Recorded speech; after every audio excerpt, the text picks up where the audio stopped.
Bueno, buenos días a todos.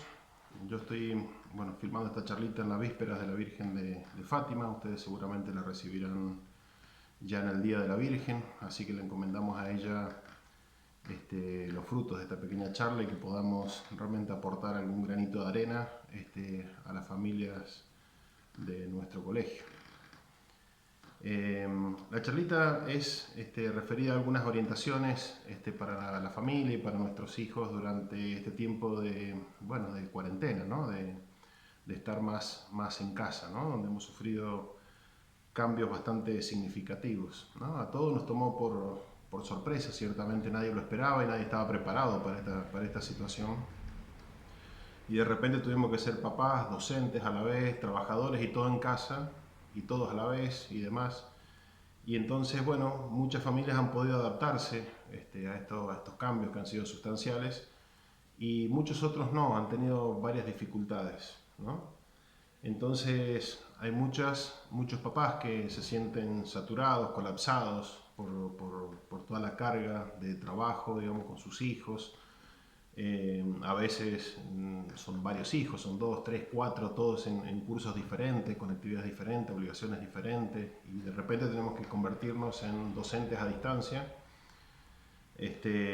Supuestamente, y lo dejo entre comillas esto, hablaremos más adelante un poquito de esto, o creemos que nos convertimos en eso, y nos sentimos realmente colapsados, ¿no? Y todo esto genera este sentido de sentirse saturado, nos genera sentimientos y emociones negativas muchas veces, como la tristeza, como la angustia, como la desesperanza, como el miedo, ¿no? Cosa que nos transmiten también todos los medios de comunicación, porque si nos dedicamos mucho tiempo a esto, realmente lo que nos produce es eso, es miedo, es desazón, es desesperación inclusive, ¿no? Entonces, cuando esto pasa, a su vez genera muchas veces pasiones de ira, de malos tratos, porque es lógico, somos humanos y es un poco lo que todo esto causa, y por supuesto todo esto juega en contra de la convivencia de la familia, en contra de los vínculos familiares. Entonces todo esto va en detrimento muchas veces de la familia, entonces pone a prueba muchas veces todas las virtudes que tienen que ver con la convivencia principalmente, ¿no? Y también todas las demás, por supuesto. Pero como padres cristianos que somos, y por eso mandamos a nuestros hijos a este colegio,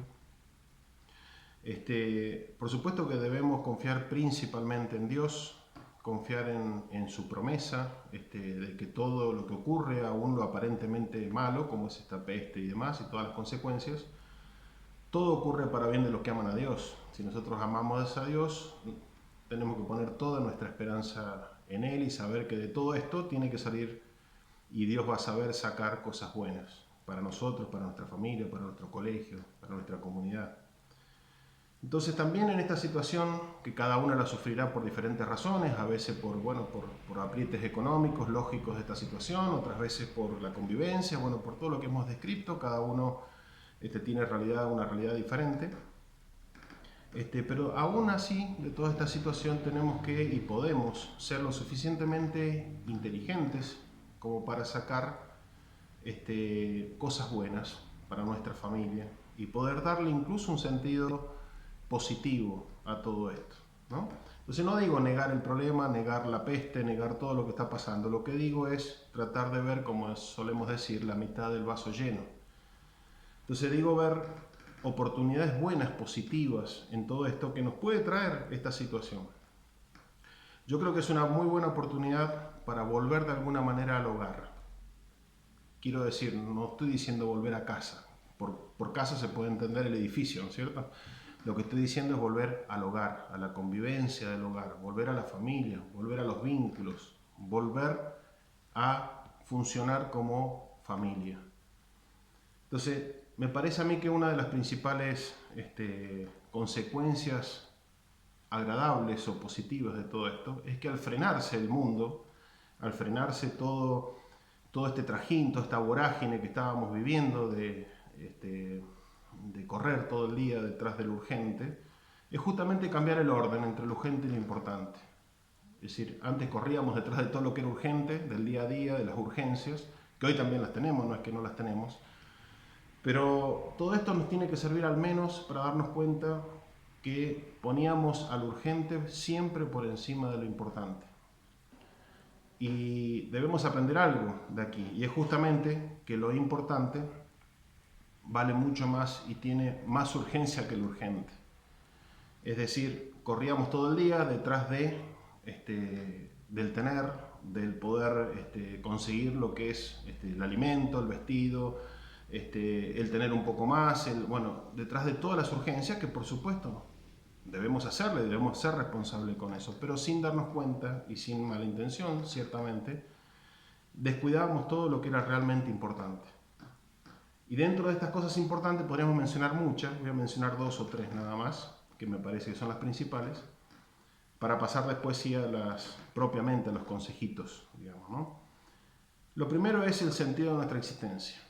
Es decir, todo esto ha desnudado, digamos, el darnos cuenta que el tener no puede estar por encima del ser. Es decir, tener poco, tener mucho en esta situación, ciertamente es necesario tener, porque es necesario cumplir con las necesidades básicas, ¿no? Pero por mucho que se tenga en esta situación no sirve de nada, digamos, ¿no? Es decir, es más importante el ser, es decir, el ser buena persona, el ser yo personal y el ser familiar. Entonces, tiene que servir esto, lo dice el cardenal Sara, ¿no? Si todo esto, cuando esto pase, digamos, si todo sigue igual, como todo el mundo dice, ojalá que podamos volver a la normalidad, volver a la misma vida que teníamos, él dice justamente, temo que todo esto no sirva para nada y volvamos a la misma vida que teníamos, porque entonces así toda esta pandemia no sirvió para nada. Es decir, no cambiamos nada después de esto, ¿no? Y no es lo que nos tiene que pasar como padres cristianos. Es decir, tenemos que poner en consideración el sentido de nuestra existencia. Es decir, ¿a dónde vamos? ¿A dónde queremos llegar? ¿O corremos simplemente todo el día detrás de las cosas urgentes sin saber a dónde queremos ir? Y ciertamente el sentido de nuestra existencia no es otro que Dios. Es decir, salimos de las manos de Dios, tenemos que volver a las manos de Dios. Lo importante entonces es cuidar el cuerpo, la salud, el alimento y demás, pero lo más importante es cuidar el alma. Y lo mismo, por supuesto, debemos aplicarlo a nuestros hijos. Es decir, es importante cuidar su cuerpo, su salud y demás, por supuesto. Es importante y es nuestra gran responsabilidad, pero la mayor responsabilidad es saber cuidar su alma. El segundo punto es sobre lo importante, encima de lo urgente, es nuestra familia. Es decir, los vínculos familiares, ciertamente en este mundo un poco alocado que veníamos viviendo, siempre hemos puesto los vínculos familiares en segundo plano. Es decir, no le dábamos nuestra mayor atención, nuestro mejor tiempo, nuestra mejor dedicación al matrimonio, a los hijos. Por eso dice el cardenal Sara, dice, es una gran oportunidad, la de la pandemia, ¿no? Es una gran oportunidad para reformular nuestra existencia. Es decir, para repensar, parar la pelota, como decimos en el idioma futbolero, parar la pelota y mirar la cancha. O sea, ¿qué estamos haciendo con nuestra vida familiar, con los vínculos familiares? Entonces yo creo que es una gran oportunidad dentro de todo el panorama oscuro, negativo que tenemos, o que podemos estar respirando a todo nuestro alrededor, pero es una gran oportunidad para que la familia se reencuentre, se reconozca, se conozcan, se refuercen los vínculos. Es decir, que la familia vuelva a ser lo que nunca debió dejar de ser. Entonces, quería dar algunos consejitos generales, ciertamente. El riesgo de esto es que cada familia tiene necesidades diferentes, entonces doy algunos consejos generales y quedo, por supuesto, dispuesto a que si alguna familia necesita hacerlo luego una consulta para ver cosas más particulares, siempre estoy disponible, como siempre lo he estado, ¿no? El primer consejo a la familia son 4 puntitos. El primero es crear espacios de diálogos con un fin específico, es decir, proponerse el conocer mejor a nuestros hijos. En general a nuestra familia también podemos aplicarlo, por supuesto, al cónyuge, y también lo puedo aplicar a mí mismo, porque en la medida que me conozca mejor, voy a lograr mejores cosas a mí mismo. Y esto parece muchas veces, incluso me ha tocado escuchar, ¿no?, de alguna mamá que uno le dice esto y dice, ¿cómo? Yo no voy a conocer a mi hijo. Es decir, ciertamente no. Si no nos terminamos nunca de conocer a nosotros mismos, tampoco terminamos de conocer a nuestros propios hijos, ¿no? Siempre hay algo más para conocer para descubrir en ellos, en el interior de ellos. Entonces, crear espacios de diálogo para conocerlos mejor, es decir, poder hablar con ellos mucho, pero sobre todo saber escucharlos. Y esto es una característica muy importante, ¿no? Que yo lo trabajo mucho siempre en los matrimonios, es fundamental y es a veces donde empieza la solución de muchos conflictos. Con los hijos exactamente lo mismo, el poder empatizar con ellos, poder entender su interioridad, ¿no? Poder entender por qué sus conductas, el por qué me dicen lo que dicen y no tomar todo de manera muy lineal, muy literal, sino ver detrás de eso qué sentimientos hay. Entonces, para conocerlo mejor hay que saber descubrir sus sentimientos, pero para eso hay que escucharlos, hay que darles tiempo, hay que prestarles atención, hay que ver cuáles son sus miedos, cuáles son sus emociones, qué cosas los alegran, qué cosas los entristecen, para poder orientar esas emociones. ¿Qué sienten de nosotros? O sea, ¿qué sienten ellos de nosotros? Porque ciertamente nosotros amamos a nuestros hijos, pero nunca hay que olvidar, en varias charlitas lo he mencionado, que es muy importante lo que nosotros sentimos por ellos, pero más importante es el mensaje que a ellos les llega de nosotros. Es decir, yo los puedo amar mucho, pero si yo no les doy el tiempo, la atención, la escucha, la dedicación y demás, el mensaje que a ellos les llega es otro. No es mi papá, si para mi papá o para mi mamá soy lo más importante en el mundo. No es eso, ¿no? Les llega otro mensaje. Y el mensaje que vale para ellos, para su educación, es el que les llega. Y como ellos no tienen pleno uso de razón, por supuesto no pueden descifrar bien ese mensaje. Entonces, esto lo podemos limar, lo podemos cambiar, mejorar si les damos tiempo, si jugamos con ellos, si los escuchamos, si los observamos, pero para eso hay que darle mucha atención, dedicarles nuestro mejor tiempo. También saber descubrir cuáles son sus fortalezas de cada uno de los hijos en forma particular. Cada uno tiene sus virtudes, cada uno tiene sus defectos, cada uno tiene sus debilidades. Cada uno tiene resiliencias diferentes, es decir, frustraciones diferentes. Algunos no se frustran por nada, nada les cambia el ánimo, digamos, siguen adelante, son aguerridos. Otros no, otros con pequeños fracasos, que a veces puede ser una nota en una materia, o puede ser alguien que no los escuchó, no los miró, no les prestó atención, ya es suficiente para que les cambie el ánimo, y eso es una debilidad que uno tiene que saber orientar, tiene que saber aconsejar, tiene que saber fortalecer. ¿Qué cosas les causan inseguridad? ¿Qué cosas lastiman su autoestima? ¿Cómo están? ¿Son chicos seguros frente a cada situación? ¿Son chicos inseguros? Para saber si yo le presto atención y descubro todas estas cosas, me posiciono mejor para ayudarlos mejor a ellos. Y no olvidemos que estos parámetros, el temperamento junto con los parámetros psicológicos, es la base sobre la cual se forma toda su personalidad. Entonces, si yo no sé detectar a tiempo una inseguridad o un problema de autoestima o demás, todo lo demás se va a construir sobre una base débil, sobre una base que no es sobre roca, sino sobre arena, digamos, ¿no? Entonces, conocerlos mejor nos permite adaptarnos mejor a ellos, orientarlos mejor, contenerlos mejor, darles lo que en concreto necesitan. Uno de los puntos, no es el único, mencioné varios, pero uno de los puntos es descubrir su temperamento. No es aquí esta charla, digamos, dedicada a temperamento, entonces no voy a desarrollar el tema de temperamentos, solamente mencioné algunos puntitos.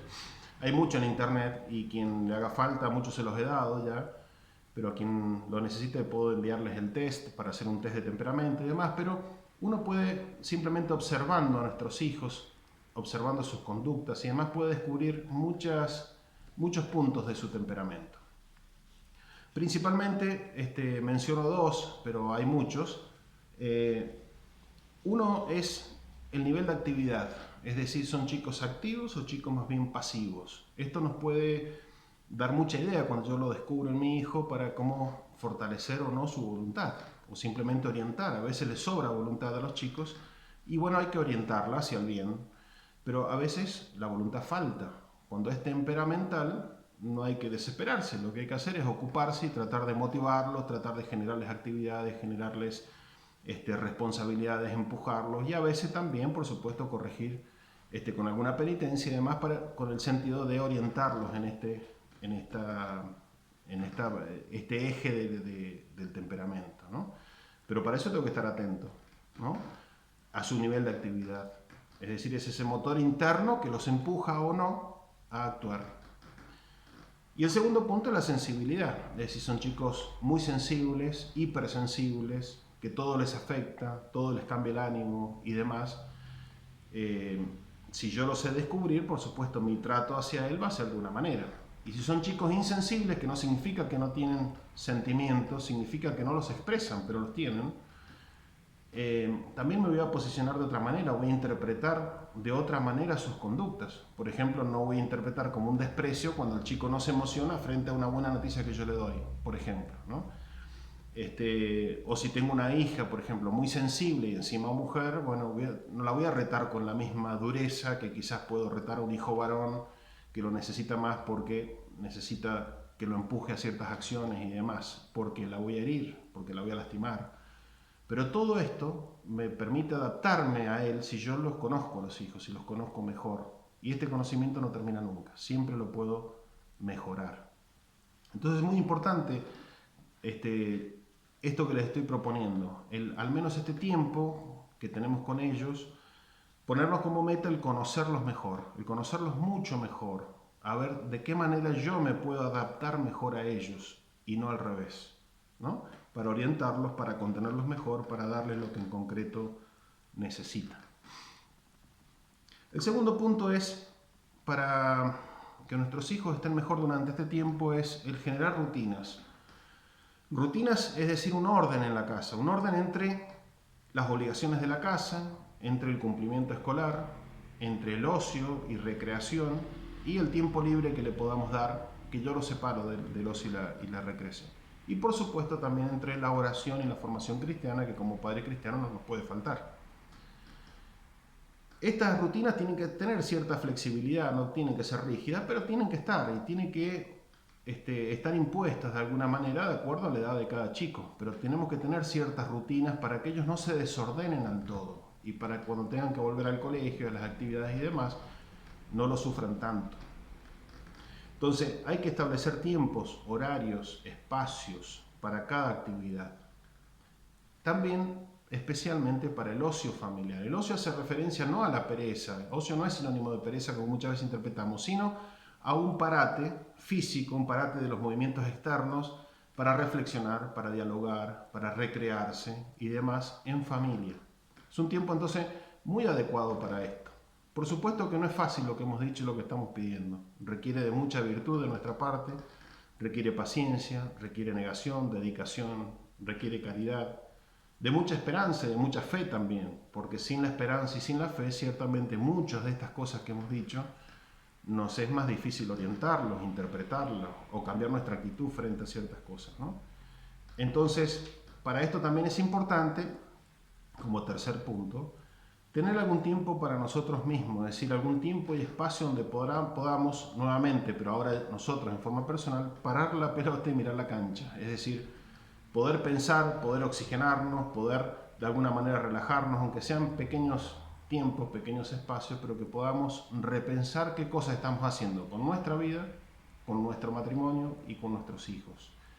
Porque de ahí van a surgir ciertamente muchos errores, muchas cosas para mejorar, o simplemente descubrir cosas que hicimos bien y nos dieron resultado para fortalecerlas y acrecentarlas. Entonces, si no están estos tiempos, estas reflexiones, estos exámenes particulares nuestros, es más difícil, digamos, lograr cambios, tener propósitos, proponerse objetivos y demás. El cuarto es respecto a las tareas y cumplimiento escolar de nuestros chicos. Lo primero que quiero decirles es no desesperar frente a esta tarea. No somos docentes, somos padres, ¿no?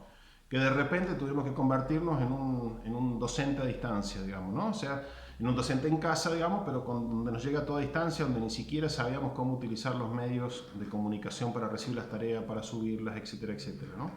Entonces, no tenemos la obligación de saber todas las ciencias, ni de saber todo lo que necesitamos saber hoy para resolver toda esta situación, ¿no?